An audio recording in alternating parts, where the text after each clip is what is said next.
Good morning. I'm Michelle Corson with Kern County Public Health. I'm the Public Relations Officer, and I'm here to provide a brief update on COVID-19. I'd like to get started. The California Department of Public Health, as of April the 11th, has confirmed 24,424 cases and 821 deaths. In Kern County, as of 8:30 a.m., we have confirmed 565 cases, including nine non-residents and 3 deaths. As far as our testing goes, we have 4,214 that are negative, 3,242 that are pending, and a total of 8,030 tests that have been conducted in Kern County. The age categories break down as follows for our positive cases. Ages 0 to 17, 33 cases. Ages 18 to 49, 331 cases. Ages 50 to 64, 144 cases. And ages 65 and older, 57 cases. And we just want to remind the community that it is so important to continue to stay at home. Truly, we are making a difference by staying home and practicing social distancing if we need to leave for essential services. That means staying at least 6 feet from those that do not reside in your household. This is so important, and we just continue to encourage you all to practice these safety measures. Today, we are very pleased to be introducing our new dashboard that is now live on kernpublichealth.com as we strive to get the most relevant COVID-19 information to our community in the most timely manner. Today, we are happy to announce the launch of this new dashboard. It's an expanded, visual, and more meaningful presentation of COVID-19 data and information that includes charts and graphs over the history of COVID-19 in Kern County. So to talk you through this new dashboard, I'm going to invite up Kim Hernandez, our epidemiologist.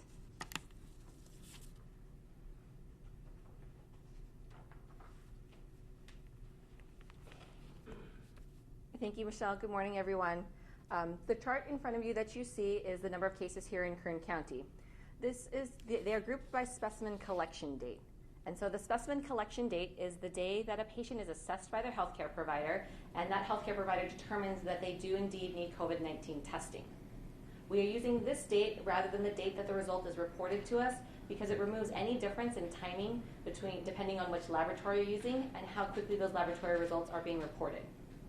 However, the trade-off is that for the past week or so, the data will continue to change as more results are reported.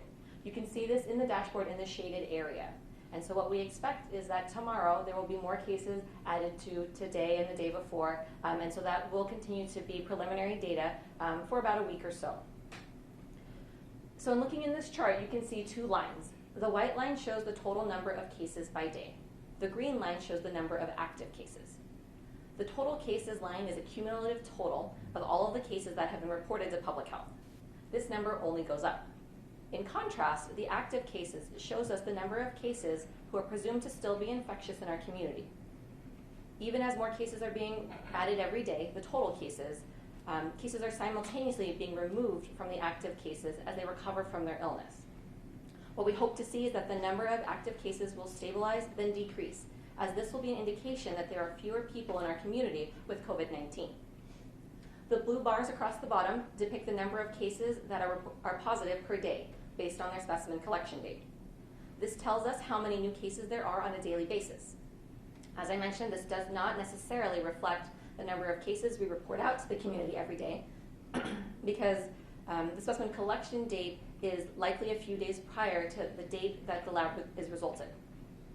As you can see, there are no cases listed for today's date, even though more cases are being reported to our community today. The daily new cases as well will be subject to this catch-up period where we place the new cases in the bar for the respective specimen collection date. Again, we hope to see that the daily cases will decrease, but it will take a few days for us to know if that is happening for sure as we backfill cases into their appropriate specimen collection date. As you can see on this chart, it starts on April 3rd. As we add more days, this chart gets more compressed. So we wanted to show you the most recent data in an easily visible format. To see the full chart, you can click on the All Cases tab along the bottom, and it will show you the entire timeline across Kern County. The next chart we have is the total cases by case status. This shows the number of people who have recovered in green, the number of people in Kern County who are isolated at home in blue, and the number of people who are isolated in a hospital in pink, as well as the number who have unfortunately died in purple.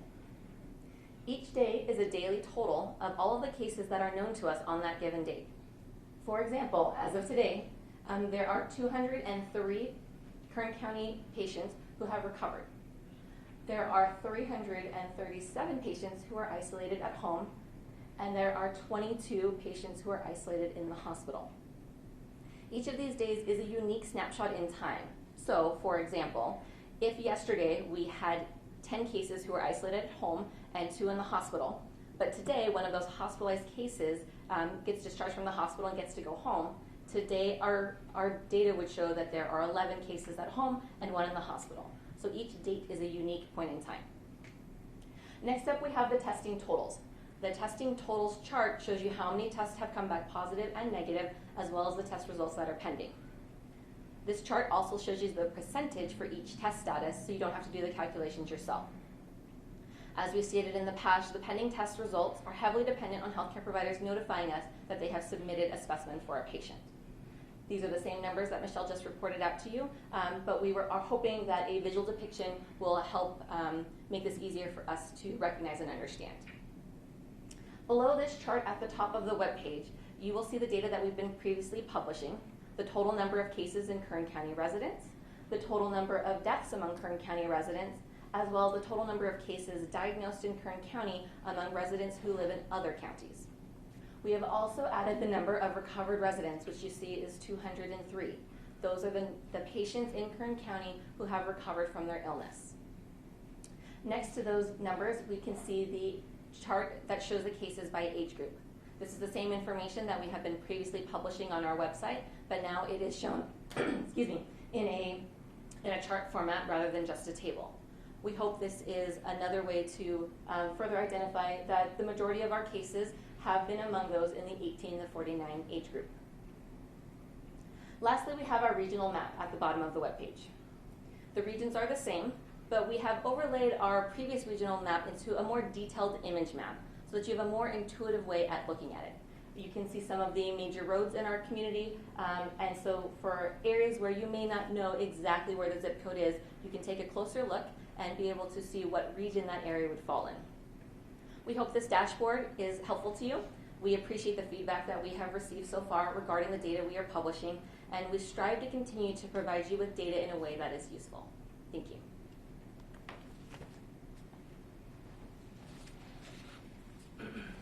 And I would just like to let everyone know, until today, we have been updating our website twice a day during the week and only once a day on the weekends. With this new dashboard, we are going to, from now on, be providing updates just one time per day by 10 a.m. So that's something really important for our community to know, is to check by 10 a.m. every day for the most current updates to this new dashboard. And at this time, I'm going to invite my media friends as we continue to practice social distancing. They have joined us on a conference call. And each day I send a suggested order to my friends. But my media friends, if you could hit *6 on your phone, and we will begin with the first question. And both Kim and I are available to answer any of your questions. All right. Well, I'm ready to ask you the first question, if you're okay with that, Michelle. Sure. All right. This is for 23. So obviously this is some awesome new data, but are you guys hopeful that we're going to start to flatten the curve now that daily new cases have gone down? I'm going to let Kim answer this. So right now we are not 100% sure that the daily new cases have gone down. As mentioned, with the specimen collection date, we will need a few days to see that there aren't pending tests, that specimens were collected today. Those will result, and they will need to go into that bar chart. We are hopeful that we are flattening the curve. It is unfortunately still too early to know. We're continuing to see wide variability on any given day, and so until that is more stable, it's difficult to say for sure what kind of changes are happening. Next question. Hi there, Michelle. This is Karen Hua with KGT 17 News. So there were previously statistics like the number of hospitalized and the non-infectious, which I suppose you're now calling recovered. Those stats were previously just given out once a week. Are every single one of these statistics now going to be updated every day? Yes, all of that you see in the new dashboard will be updated on a daily basis. And just a quick follow-up, why the decision only to bring it down to updating once a week now instead of once in the morning and once in the evening? You mean for updating the dashboard? Yeah. It's much more of a time-intensive process for us now, and in an attempt to bring more thorough, meaningful data, we are moving to a once-a-day update so that we can just ensure that we get all of that accurate information within this dashboard once a day moving forward. Okay, thank you. Sure. Hi, this is Emma Goss from Channel 29. I wanted to ask about how businesses are doing. I know you got over 1,500 complaints. You had responded to over 840 of them on Monday. What are we looking at right now? So let me get that current information for you on our businesses. So first we want to thank our businesses. The majority of our businesses are complying with the governor's order to restrict their services and adhere to those guidelines that had been issued. However, to date, Public Health has received over 1,592 complaints. We have responded to over 1,000 complaints of businesses that remain open despite the order. The sole enforcement citation that has been issued by the Bakersfield Police Department is the local gym, and we continue to receive complaints. The community can go to our website or call us at 321-3000 to submit a complaint if they are concerned about a business that is operating that should not be or any unsafe practices that they are observing. Next question. Hi, Michelle. Rob Kane from KUZZ. How you doing? Hi, good. My question is, we've been told a lot that social distancing is working. So I guess my question is, what kind of evidence can you cite that social distancing is actually working? I'm going to bring Kim up here to answer that. So the evidence we have so far is on a larger scale. We are hopeful that it applies to us here in Kern County as well, but we have looked at data from both CDPH and the CDC that is showing that that we are not on the path of unmitigated illness. Because there are models that show if we do nothing, what this will look like. And so far, we are not following that trend. We are following the other trends that tend to, the models that show if you have interventions, how that will change the amount of illness and infection in your community. So we are hopeful that it applies to us locally. Most of the data is more macular, and so it looks at a larger scale, because of course at a larger scale you can see some of those changes versus when you get too small, it's difficult to see if that's a one-day variability or if you do see indeed a trend. We're hopeful that it applies to us as it applies to the rest of California. Got it. Thank you. Next question. This is Tony Lee from KNCR. Hi, Tony Lee. Hi there. Just curious, I'm seeing a lot of comments on social media. I'm hearing a lot of comments when I'm out of the world about people that are kind of getting fed up, basically, and I'm feeling that they're at the point of just ignoring the social distancing and the staying at home orders. So is there anything that you at the health department will be doing, or are you hearing these kinds of things and seeing that people might be on the verge of just going back out there and spreading this around again. Is there anything that you can do to prohibit that, or have you heard about that? Well, social distancing is one of the #1 messages we have been promoting as a department, because we know if we practice social distancing, that is the one action we can take as a community to slow the spread of COVID-19. We cannot reiterate the importance of this. So we have done everything through social media campaigns. We have a billboard campaign. We have some public service announcements that are on both radio and television, stressing the importance of staying home and practicing social distancing. We've had incredible support. Mayor Karen Go joined us recently in a campaign discussing the importance of social distancing and staying at home. So we're going to continue that messaging. We appreciate all of our media support as you continue to join us in that messaging.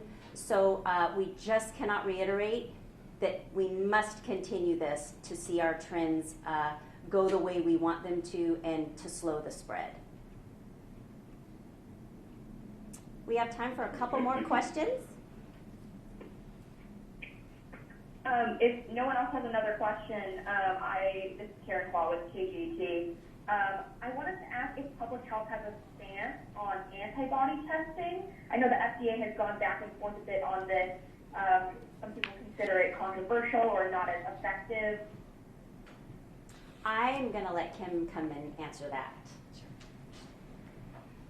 So antibody testing is still being developed. There is one test that has been approved by the FDA's emergency use authorization. There are many other tests out there, unfortunately, that are being promoted that have not been authorized in any form by the FDA. So we want people to be cautious when seeking out this type of testing. Because it is indeed still new, as this virus is still new, there's still a lot of unknowns regarding antibody testing of what the interpretation is. So we have not gotten clear guidance from the CDC or from CDPH about promoting its use. There are still lots of questions around it, so they've asked us to be cautious when discussing the antibody testing. We do know that, like any test, it would be a point in time, and so we know that a lot of people have been considering it for use to get people back to work, to get people moving, without knowing exactly how to interpret the test results. We should all exercise caution of what that means, and that we do know that.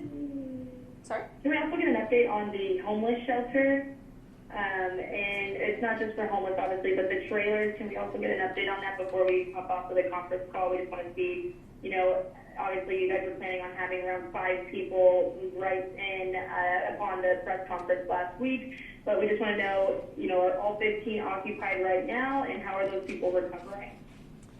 So yes, the isolation units that are at the fairgrounds that were unveiled by Kern Medical last week and our other partners, we received an update today from Kern Medical that it has not yet been populated, so none of our residents have needed that attention at this time.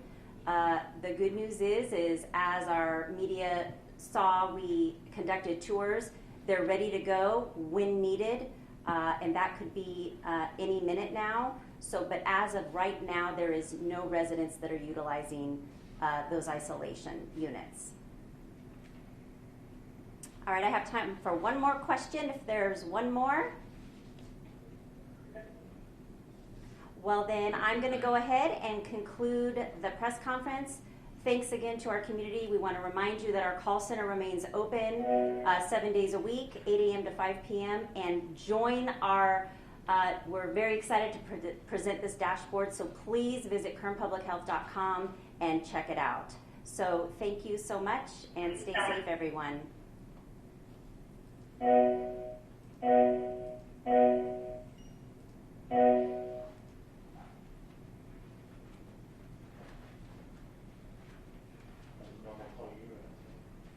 Oh, you want me to save this?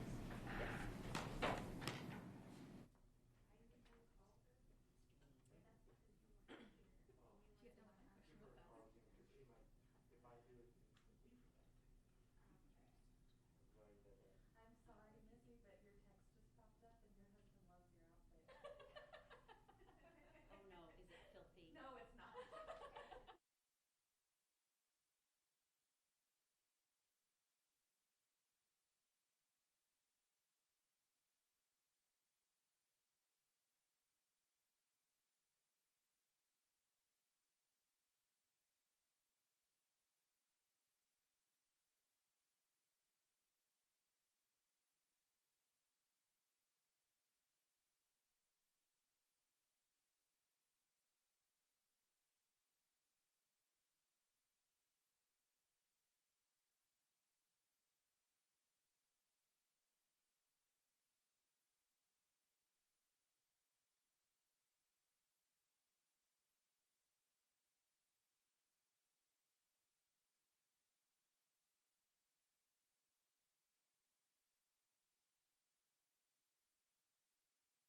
de Salud, California Department of Health, el 35% de los casos positivos de coronavirus o de COVID-19 en el estado, el 35% son latinos.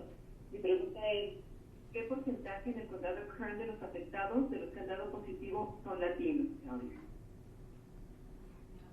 Por el momento, esa información no la tenemos aquí en el condado de Kern.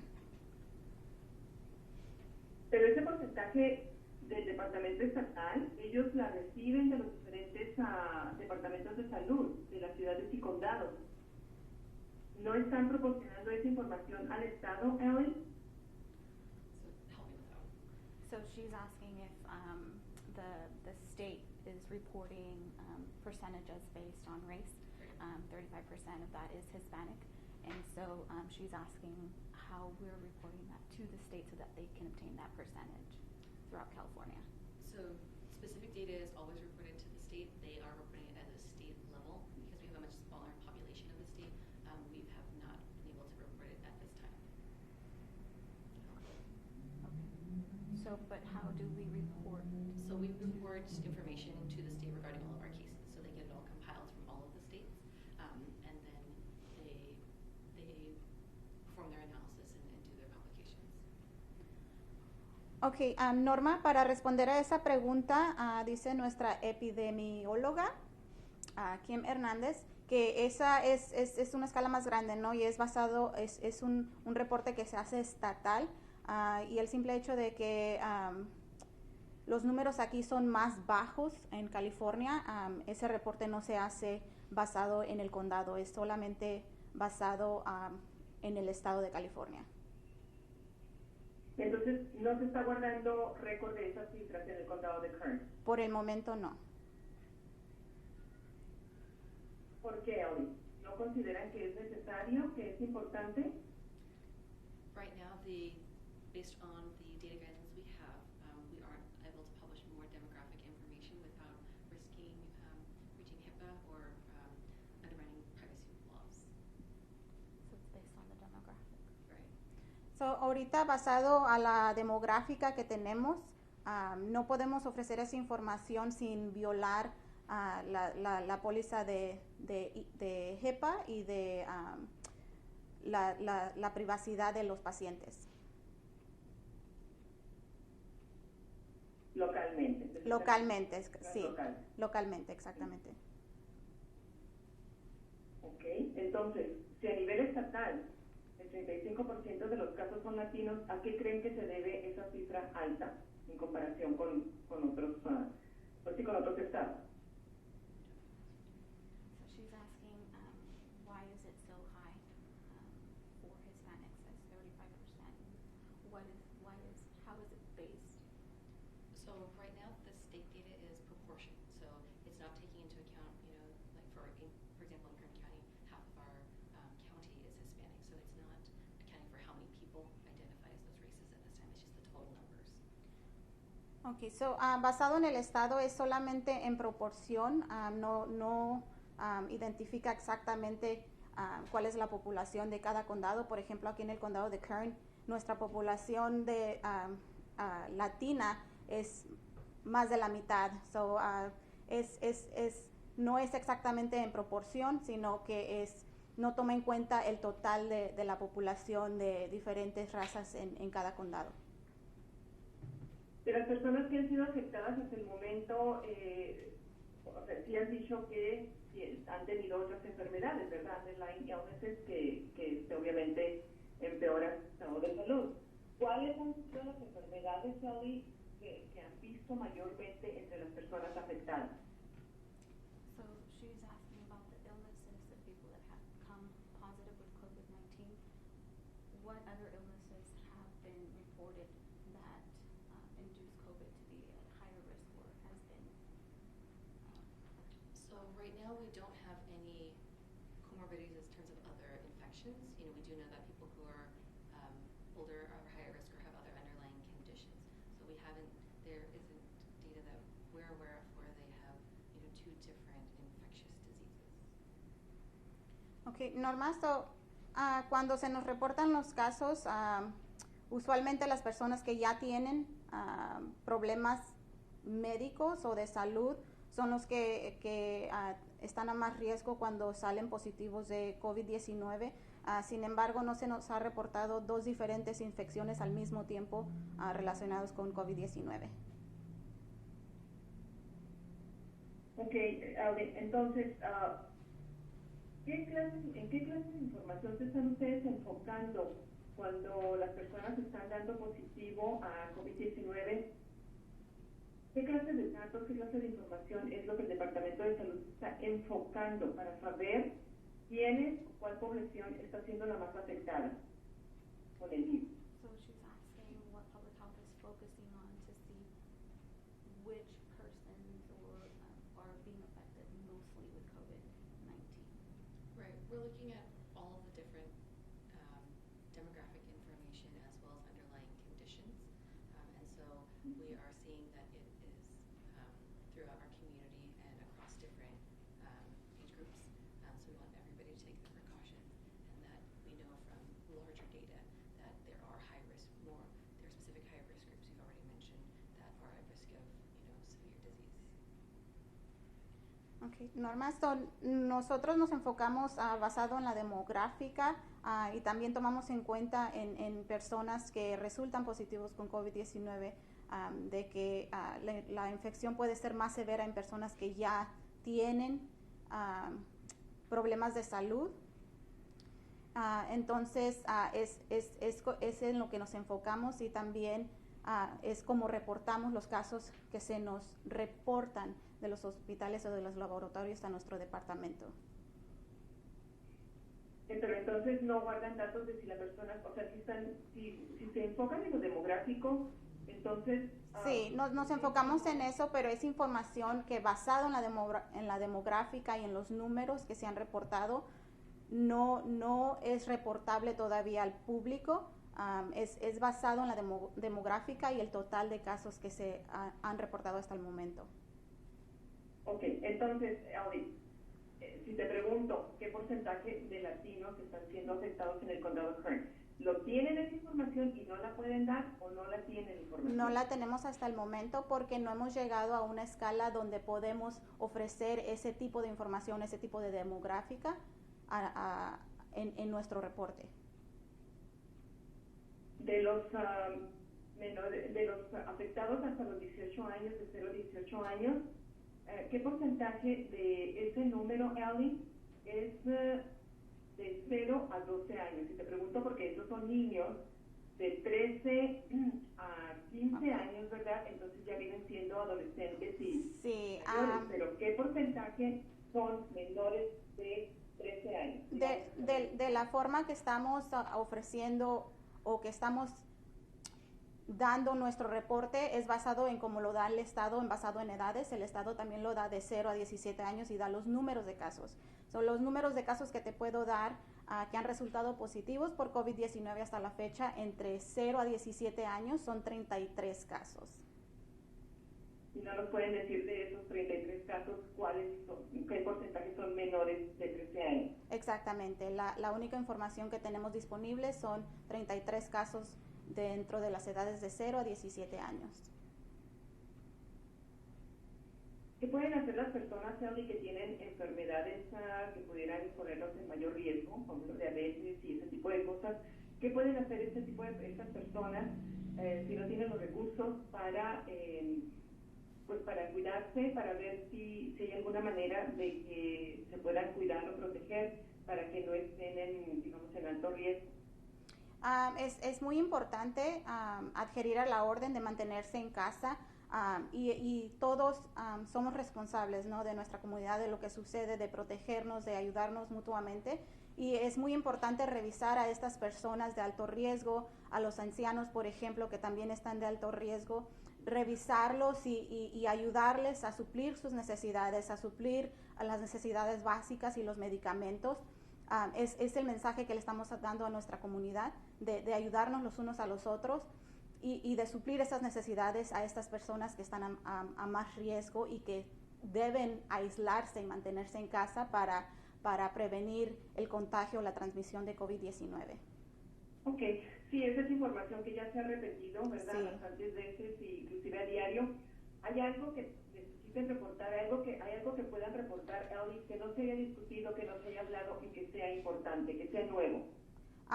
Lo nuevo que tenemos es que tenemos una tabla nueva de reportaje que se puso en nuestra página web hoy, esta mañana, y en esta tabla es una gráfica nueva donde reportamos los casos positivos, no solamente basado en región y basado en las edades, sino que también ahora estamos dando los números de personas o de residentes que han dado positivo por COVID-19 que se han recuperado y ya no son infecciosos. Ok, entonces esas personas ya están fuera de peligro. Sí. ¿100%? Sí, están fuera de peligro 100%. Ok, 100%. Sí. Ok, muchísimas gracias entonces por tu información, ¿ok? Gracias a ti. Gracias, bye. Bye bye.